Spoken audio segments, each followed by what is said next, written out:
Everybody good? We'll go ahead and get started. First of all, thank you all for coming out today. My name is Joe Murphy, and I'm Superintendent of Livingston Parish Public Schools. We really wanted to call this press conference today concerning the announcement that a sick-out is being planned for tomorrow at Livingston Parish schools. And some of our schools who are with the Louisiana Federation of Teachers, and to address some of the issues that are raised as for their reasons for this proposed action tomorrow here in Livingston Parish schools. First of all, let me say this. We recognize every employee's legal right to take part in this proposed sick-out, as well as the right to speak out on issues affecting them in this district. But in all honesty, with that said, our school district will always hold fast to the principle, our number one priority, and that is to educate the children of Livingston Parish, including tomorrow. In case there's any questions, we will have school tomorrow throughout our campus for all our students, for those that are on campus and for those who are still receiving the 100% virtual instruction. We're committed tomorrow to having a full day of school. From our understanding, there are basically four issues at the center of this planned sick-out, and I'd like to address each of them, but I do have others with me here today who would be willing to speak on these issues. And those people are with me today. Some of them are involved in our advisory committee and looking at our Strong Start plans and revising them as we move forward to meet the needs of our kids. But let me address everyone here, and then I'll allow you to hear from others who can possibly provide even more clarity to this matter. Number one, our Strong Start Committee. There has been a demand by LFT for a Superintendent's Advisory Council. Our response to that is we do have an advisory council and that committee. And that committee has helped guide all our policies and actions of this system in how we've opened up schools, how we structure our campuses, and learning schedules to meet the state guidelines as they relate to occupancy restrictions, distancing, cleaning and disinfecting our schools and buses, as well as distance learning platforms from our various groups.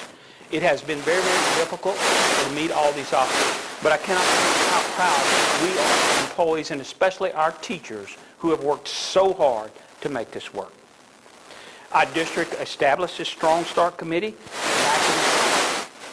and we've been working through the summer through people here at the central office, and now we've made some adjustments on our committee, and that committee now includes, from this point forward, we started this 2 weeks ago, includes 10 teachers who were nominated by their campuses, 7 principals across all grade bands in our parish, 6 central office staff, 2 parents, and 1 board representative. These people were recommended by their peers to serve because of their knowledge, their proven performance, and I will admit, the positivity that they bring to the room every time we meet. It is not saying that we don't have disagreements and that we don't see things differently.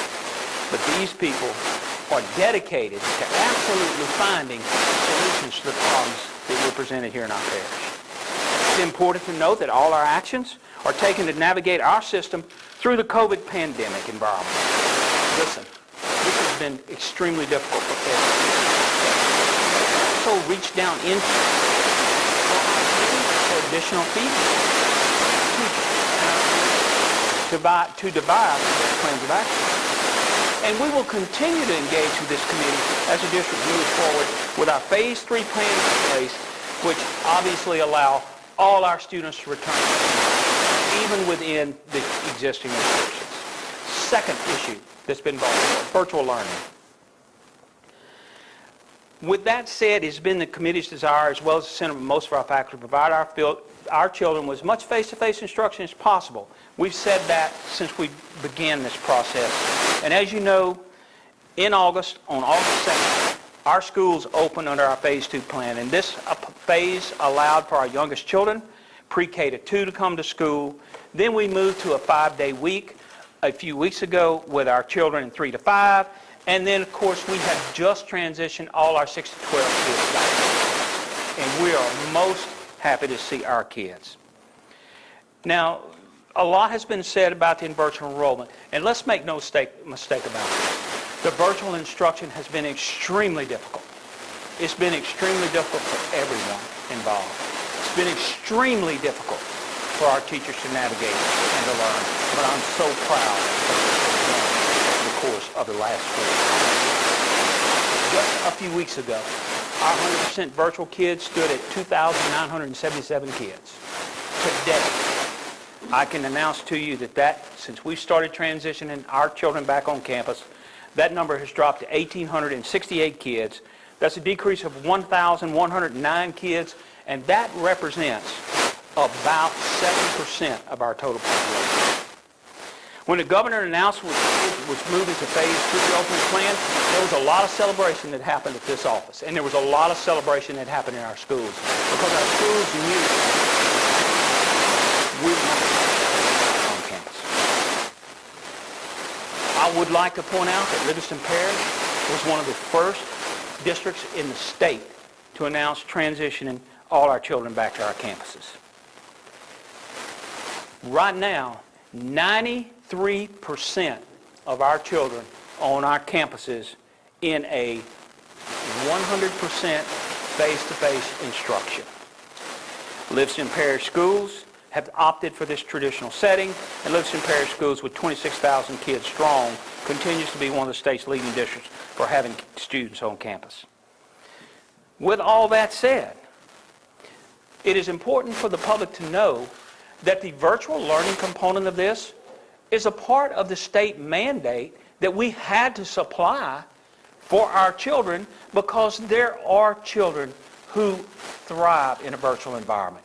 And there are children with medical exemptions during the pandemic that need to be home. We understand that, and we want to encourage those students to continue in that particular vein as to where they are virtual. And we are very proud that we're able to deliver that instruction through the various programs that we have. Let's just be clear. We absolutely know that our teachers are frustrated with this. They're frustrated with the challenges of virtual learning. And some of that frustration is shared by our parents and students themselves. We recognize that. But we also recognize moving forward that virtual learning is a reality that is never going to go away, because it does give some children opportunities they've never had before. It is our new norm. It is the options that we'll continue to offer here in Livingston Parish. You know, in the past, it's been very difficult to shift mindsets and paradigms. When you start talking about leadership, one of the things that we say most is we need to change the mindset. Here is a positive, even as painful as it's been with COVID. It has forced us to look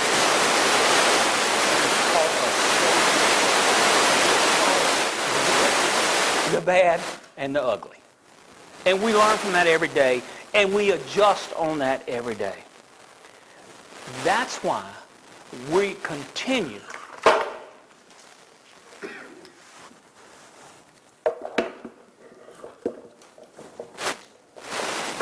I assume y'all can edit that out, correct? Shouldn't be an issue. Maybe I was doing too much of this, right? That's why we invest so heavily in professional learning, and we'll continue to invest in professional learning. That's why we've invested so hard in technology, and that's why we've invested in support of all our schools to help with those technical issues. We know that student access and connectivity is an issue. We work every day to solve something. We're working with our community, and we're working with our providers to do that. At the same time, we've invested in greater resources for our parents and students, providing greatest access to tutors, partnered with education seniors at Southeastern Louisiana University on one-on-one. These added resources not only direct our parents and our students, but our teachers too, and they have someone who can fill in and answer questions, giving them just a little bit of respite from all that they're trying to do. Again, please don't misunderstand. We understand our teachers are frustrated with this. We understand that we have obstacles to overcome. But I want to leave you with just few words on this. We're committed to finding solutions. above everything else. We recognize the problems that we have. We'll address those problems that we have, but we'll also look for solutions. The third issue that was posed by LFT in the midst of this was pay raises. There is some demand now for teachers to have pay raises. Let me say one thing.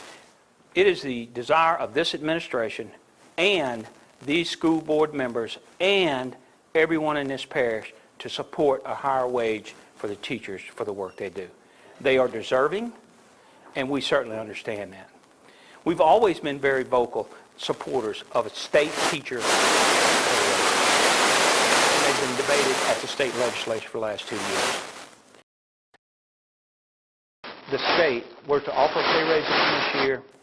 The reality is the district would have to increase, a district salary increase this time would absolutely result in us going to the people of Livingston Parish to pass another tax report.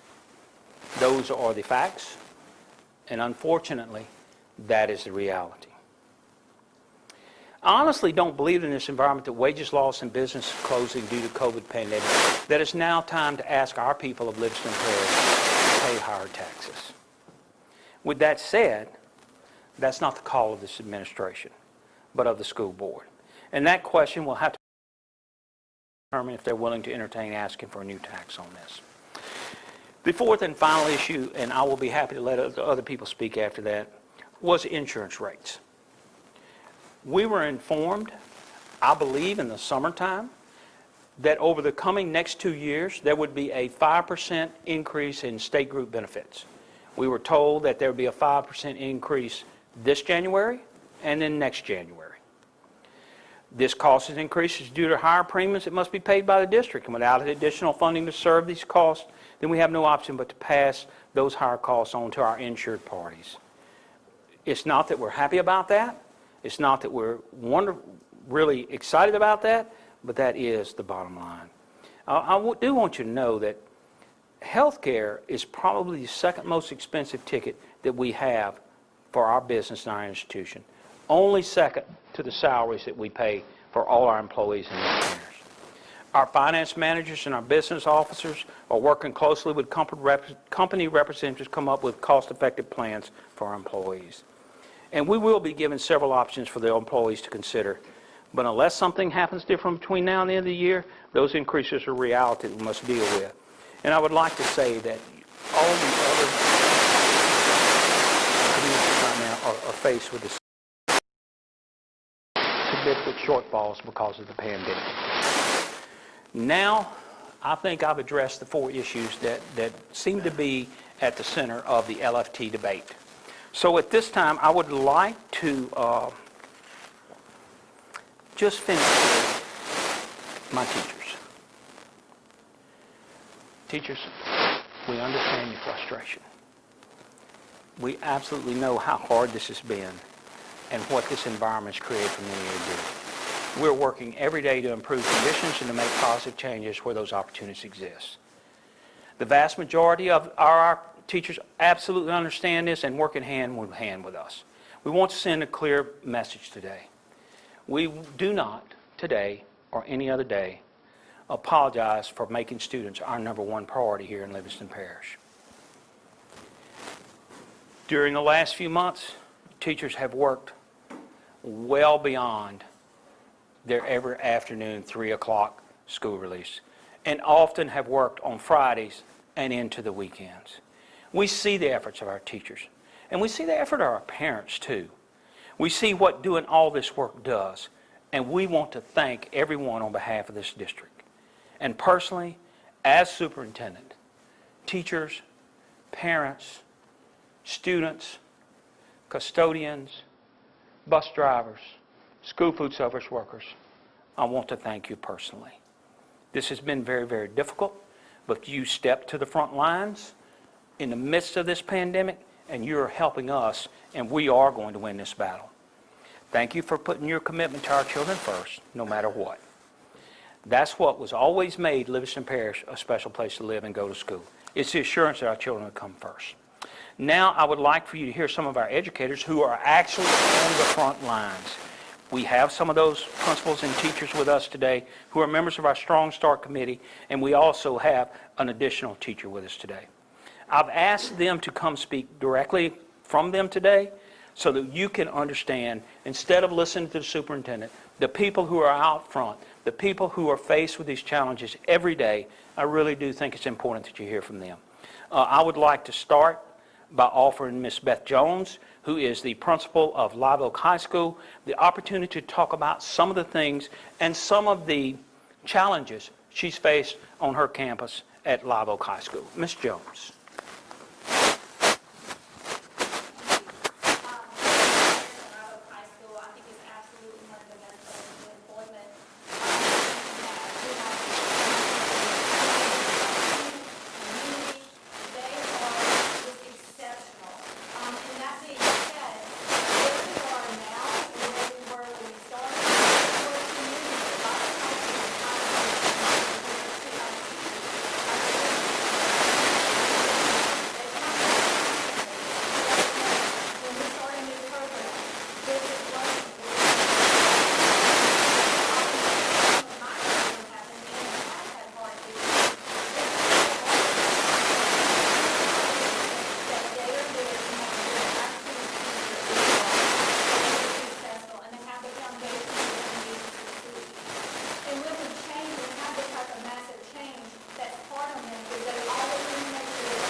We've done professional development April, May, June, July. We have constantly had professional development because when we come up with a plan, we always know it can be tweaked, it can be changed, it can be fixed. That's how good schools become great, is listening to your teachers and listening to what they have to say and trying to fix that for them.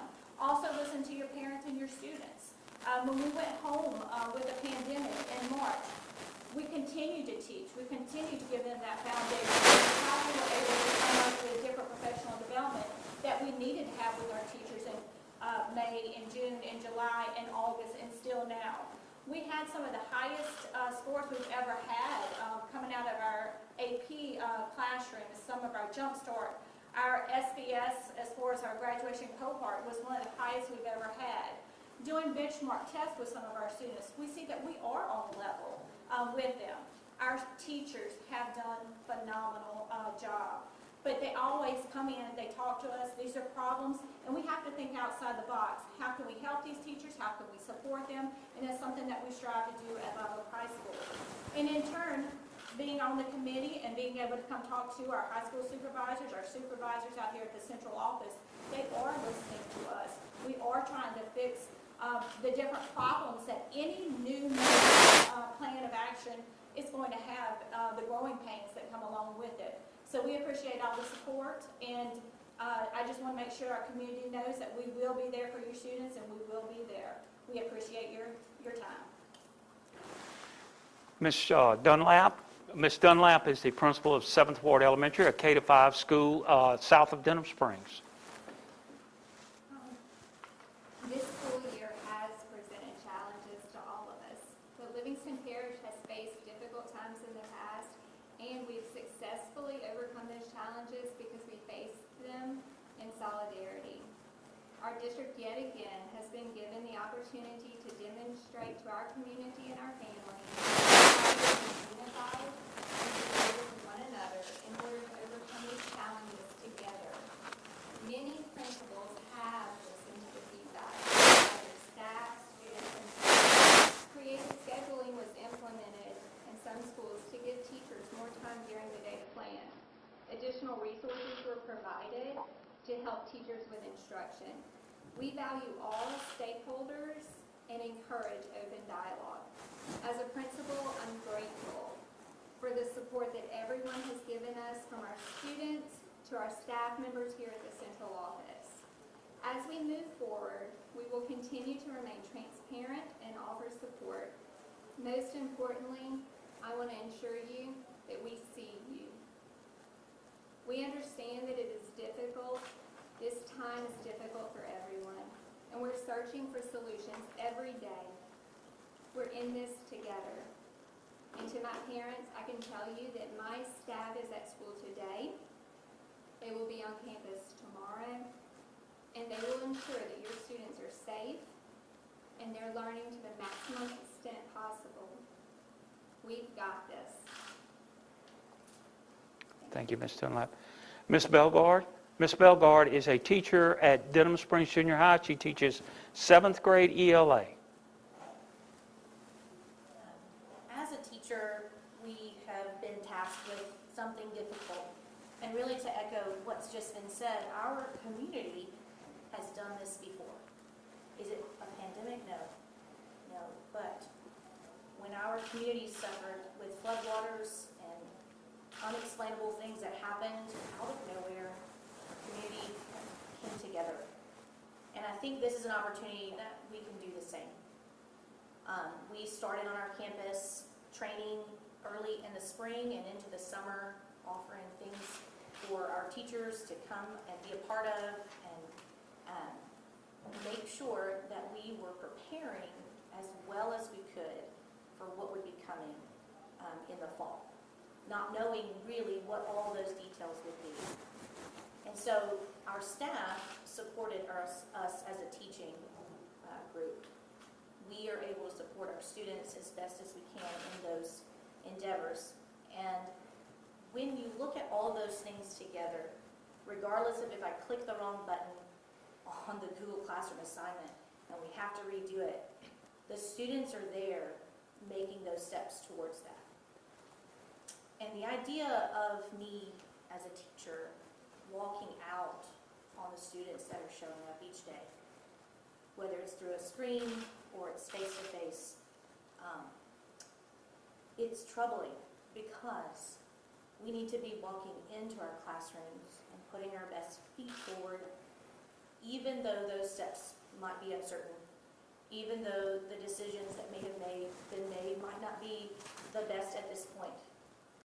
But make a decision together that we can continue to move forward together and that we can show up for our students with the best efforts that we have each day. Even when your kindergartner taps you on the shoulder and says, "Mom, can you stop looking at your computer and help me with my homework?" That's not always an easy task to balance at home, but one that I'm definitely willing to do and hope that the teachers can stand with us to continue to do that as well. Mr. Eric Fosbender. Mr. Fosbender is an advanced scientist. How are y'all doing? I just wanted to thank Mr. Murphy and the school board for having us up here, everybody at the district office. One of the things I think that I've been reflecting on during this whole time is you've kind of heard this idea of like we're in this together. And I think one of the things that if you look back at where we started with all this, when we got the call on March 13th that we were going to be leaving pretty much at that point indefinitely, leaving our students from the classroom, but they would be at home, to where we are now, the leap that we have taken in terms of our virtual and hybrid learning is quantum. We've gone from being in a situation where we were at in March and even the beginning of August, to now, here we are at the end of September, and we have improved. So I think teachers get caught up a lot of times in what they've been used to doing.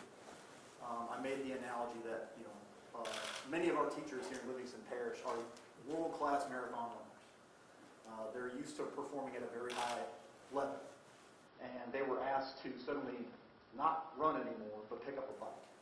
They're learning a new skill. And anytime that people that I know, even if you're learning to ride a bike, very, very few can pick up that bike and just start going. You're going to fall, you're going to crash, you're going to burn. I myself have done that many, many times. I've tried something new in the classroom that I thought would work, it hasn't worked. And even once you get to learn to ride a bike and you're up on two wheels,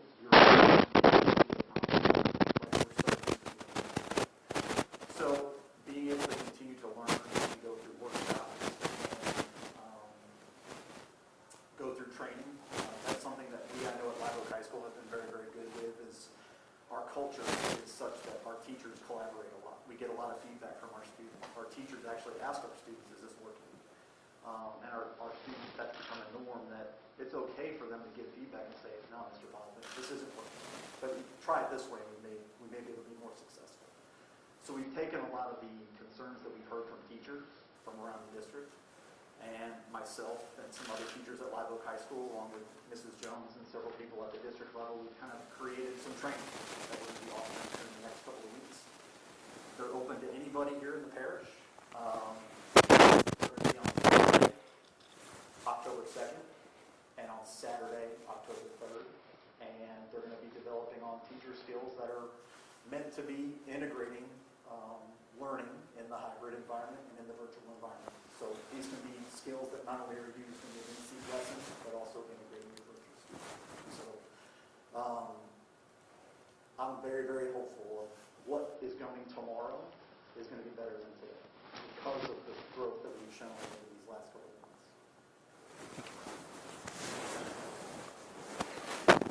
months. If I may, and I'm going to open it up for questions, so y'all please bear with me for just a minute. I think that one of the most important things that can be said today is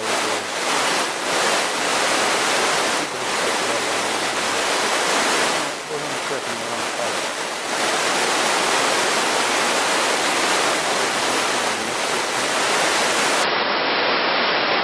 So what the difference here is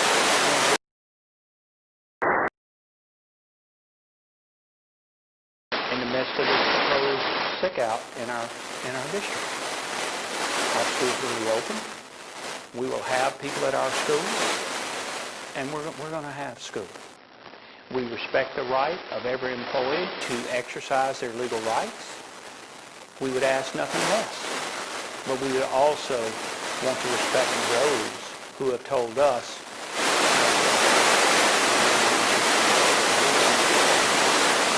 I am so thankful for those, which is the vast majority of our staff, who's already said that we're going to be at our schools because we're here for the kids. I think that's probably all that I have to say. We have to entertain questions or answer some questions. Yes, sir. Your statement sounds very, very confident that we're going to have school tomorrow. Yeah. So with the union estimates up to 40-50% of the teachers could be out tomorrow. Do we have the staff, if we have a large teacher population that's out tomorrow, do we have the staff to... I can tell you that 40-50% is extremely exaggerated. Now, I will say that I don't have the exact figures in front of me right now, because let's face it, that's a moving target every day. And we monitor that every day. To say that 40 or 50% of our teachers are going to be out tomorrow is an absolute extreme exaggeration, at least at this point in time. Now, I understand that we got to get tomorrow morning. I do understand that. Yeah, I mean, if we get to tomorrow morning and there is a large group of teachers out, do we have the substitutes? We have people who will be at our schools to have schools. Yes, sir. David? We all told beforehand, like, of the strike, or did y'all just find out whenever they sent out the press release yesterday? Well, obviously, yeah. Yeah, obviously over the last few board meetings, and I'm not giving you any information you don't already. There's been some that's been questioning, why we're doing the things that we're doing.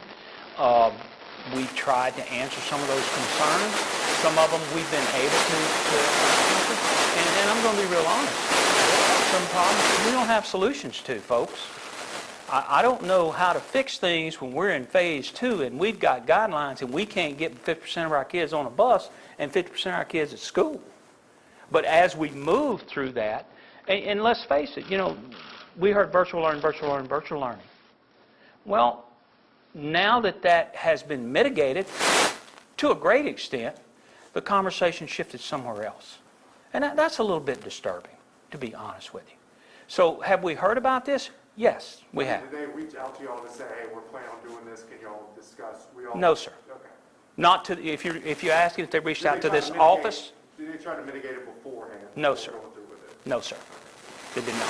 Yes, ma'am. Hi, Superintendent. Can you tell me more about the teacher committee and what will that look like and when does that start? I've got three people here who were on the original committee and how that's evolved. Would anybody like, instead of hearing from the superintendent, would you like to hear from somebody who's actually been working on the committee? I think we can do that. Ms. Jones? Can you give us your first and last name and your school name? Sorry. Sure, I'm Beth Jones with Botwood High School. I'm the principal. And I was selected to be on the committee, and I think one of the reasons that my school was selected to be on the committee is because we had trying to do things virtually, with our students, especially to help those students who wanted to go to extracurricular activities, attendance-wise, and that type of thing. We also do a lot of professional development nationally, and a lot of our teachers have been trained on Google Classroom and have a lot of expertise. When we went home in March, that was a platform that we used, and we went through a lot of trials and errors and listening to what worked, what didn't work. We brought them back, tell me how to fix it. We did a lot of professional development at our school, and so we brought some of our concerns to that committee, and that helped, to shape what our school was doing. And then we've also already had another meeting to now go over, okay, we are in school now with the whole, with all of the hybrid, what's working, what's not working, and then they've also let us bring people in that front line. Because a lot of things sometimes look good on paper, and you actually get in that classroom, that's when you realize, okay, we need to make some tweaks, we need to make some changes, we need to listen to parents, we need to listen to students, we need to listen to teachers. And like Mr. Foster said earlier, we do try to listen and our students and parents, and that's one of the reasons that we do so well, is we're constantly evolving and constantly changing. So we're bringing those concerns back from our teachers and our students to this committee so that we can share ideas and changes and how we can evolve into being even better than we are now. Ms. Dunlap, would you like to add anything to that? Can you give us your first and your last name again? Laura Dunlap, 7th Ward Elementary. To speak to the original committee that began meeting over the summer, I will say that it was a selection made by the Principals Association. We volunteered for the position and then were selected by and there were 2 principals from each grade level plus the president of the Principals Association attended all meetings. More than 50% of those who are on the committee are parents to students in the public school system. We also have two staff members who serve on those meetings discussing things that pertain to their departments. All 3 of our superintendents were present at the meetings. If I may follow up on one statement there, I want to make it perfectly clear. The superintendent didn't choose anybody to be on any committee. Though these committees were, as Mr. LPPA, which is Livingston Parish Principals Association, reached out to them and they recommended people.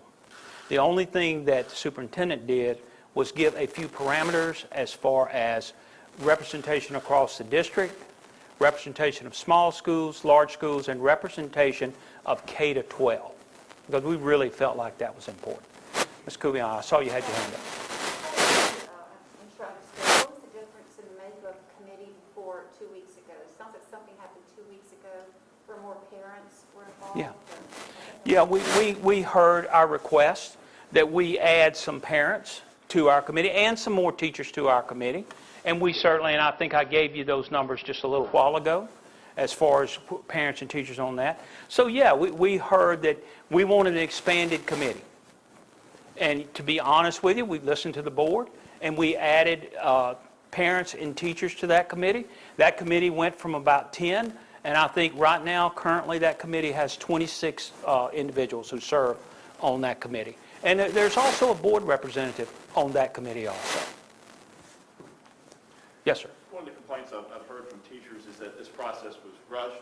You yourself said that Livingston was one of the first districts in the state to bring students back, and that while, yes, there obviously would be issues and stumbles, but the teachers said that it was rushed and that it wasn't implemented even in a way that would allow the students to, I guess, learn in a more effective way. therefore, I guess, not putting students first, rather just, it was just a race to get back on campus. So can you talk to that a little bit, and some of the concerns that the teachers have had, that their concerns about all of this have fallen on deaf ears, and that their concerns aren't necessarily being addressed when it comes to issues when it comes to hybrid learning? Okay. First of all, let me make it clear. It wasn't a race to get back on campus. We absolutely studied other schools' reopening plans, other districts' reopening plans. We absolutely reached out to Louisiana Department of Education. In case you don't know this, I think we received Louisiana Department of Education's guidelines on July the 16th. I believe, no, I'm sorry, I misspoke. It's June 23rd we received those guidelines. On July 16th, we submitted those guidelines to all our schools and said, this is our reopening. And our reopening was done through a template that was provided to us from Louisiana Department of Education. That went out to our schools on July 16th, if I'm not mistaken. And then we began to focus on the individual things within that. There is one thing that we're absolutely confident out here on. Our parents want their kids in school. They absolutely want their kids in school. Our children have been given an opportunity to learn, and our children are some of the first ones in the state of Louisiana that did return. We're not going to apologize for that, and I'm not going to apologize for that. As far as the deaf ears question, I don't really understand how you can stand here and ask, or is anybody listening, when we've just had 5 individuals tell you, principals, teachers, and the superintendent, that we are listening and that we are trying to make adjustments. We've already said that this is not a perfect process, and we don't pretend this is a perfect process. This is stuff that we will have to continue to look at, and we do believe the committee structure we have right now is sufficient for us to handle that, and we'll keep moving forward with those.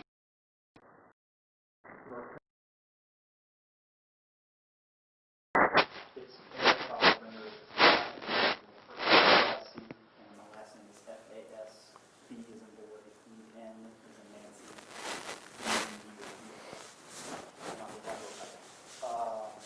I can say this. I think one of the things that maybe felt rushed back was that teachers are used to first day of school, first week of school, first month of school. It's very, very predictable. And I can speak for myself that going into this year, with the uncertainty of what was going on, I had kind of a plan A, a plan B, and maybe a plan C. And I know a lot of our teachers at Live Oak had a similar thing. Okay, if we're in phase 1, this is what's going to happen. If we're in phase 2, this is what's going to happen, so on and so forth. And sure, like the first day of school, it was like, okay, like I need to back up a little bit. I need to try something different because the plan did not work. So I think, again, I can speak for myself that the first day of school, it did not feel normal. It was, in my opinion, I've been teaching now for 6 years, it was the best day of school that I've had since I've been a teacher. I think part of that was missing my students. We kind of got robbed a little bit as teachers, being able to kind of have that final closeout at the end of school for the 2019-2020 school year. But it definitely did not feel normal. And so I think for myself, I never felt rushed, so to speak, but it definitely felt different. And so I think the district did an adequate job, in my opinion, of giving us the information as best as they could. And I felt the information was adequate. Ms. Bellegarde, do you have a comment along those lines or not? About feeling rushed? Yes, ma'am. I will say that our first day of school, even the first week back at school, was actually very smooth, all things considered. I mean, we just kind of anticipated problems and things like that. And actually, our campus did a great job in doing as much problem solving as possible to be able to have our students on campus on the right day at the right time, distanced, masked, all the things. There are teachers like myself didn't necessarily feel overwhelmed and underprepared. But as a teacher on my campus who leads other teachers, trainings and things like that, yes, there were teachers who felt underprepared and overwhelmed. And so I think as myself on that campus in that situation, doing the best that we can to support our students and to support our fellow teachers in that. Could we resolve all of that overwhelming feeling? No, not necessarily. But we had provided so many opportunities for staff to be trained in the things that we needed to be familiar with. And so being available for questions throughout the week, throughout the following weeks, being able to step into a teacher's classroom and say, hey, next time try this and this, and I guarantee you it's going to work the way you need it to work for your students. So, no, overall I didn't necessarily feel overwhelmed, but do I have an understanding that there were teachers definitely in that spot, absolutely. And so again, just trying to put things in place to help shoulder to shoulder with them to make them feel more proficient day to day. And can you give us your first name and spell it? My name is Melissa Belgard, MELISSA-BELGARD. Any other questions or anything else y'all would like to talk about, or is there anything else that the people here would like to say? David? Do y'all plan on talking with people from the teachers, like just to discuss these issues that are the demands, I guess, that they're making before we can do this?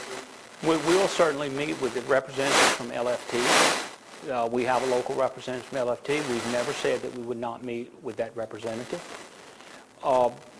With all due respect, we will continue with the processes that we have in place. And if we have to adjust those processes, we certainly will. But I have never once said that we are unwilling to meet with Louisiana Federation teacher representatives. Never one time.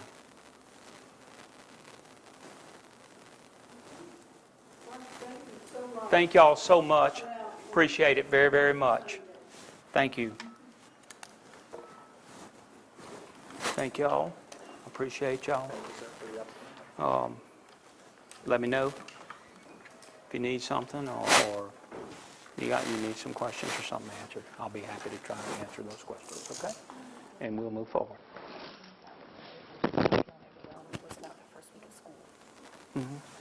Well, it was really about the first week of school.